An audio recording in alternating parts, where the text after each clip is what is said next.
shoot, man, we still got scabs on our heart to this day from that.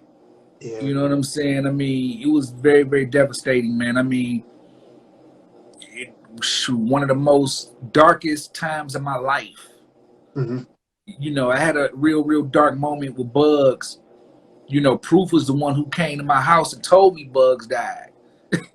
You know, he was the one who broke that news to me. You know what I'm saying? So when Proof died, one of my homeboys told me, and my whole spirit just went dark from there, man. You know what I'm saying? I mean, the chemistry was off balance. You know what I'm saying? The chemistry was off. Everybody just kind of fell into this dark ass place, and rightfully so.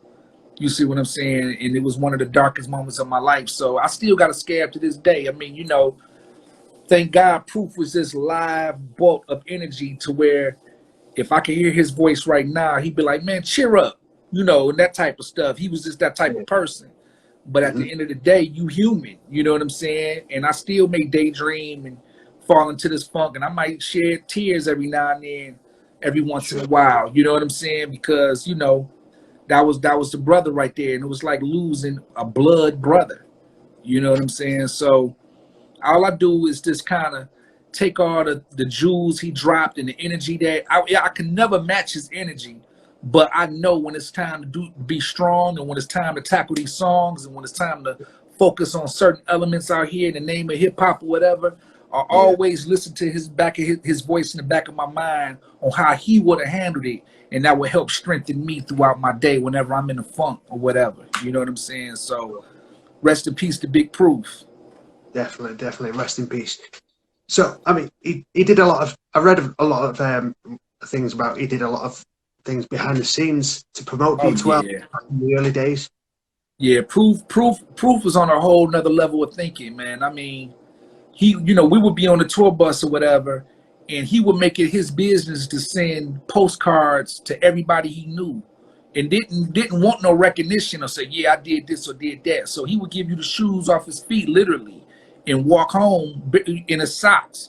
That's the type of dude he was. You know what I'm saying? So, you know, he just had this heart of giving, and a heart of love, and a heart of making everybody smile, man. I mean, you know, and he did it by default.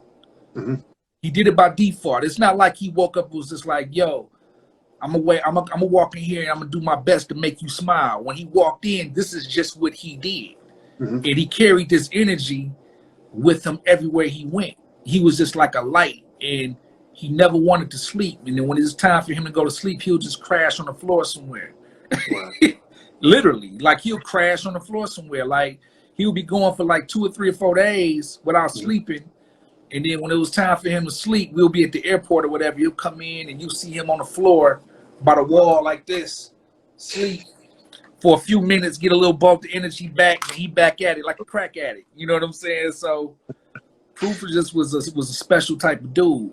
He was really special. Yeah, he hung with the gangster rappers. He knew how to adapt with the gangster rappers. He knew how to adapt with the backpacker rappers, the conscious rappers, the Black Power rappers. I'm talking about he adapted and bridged the gap to all these different lanes to where he was respected on all different levels because of his spirit and his personality was just so huge.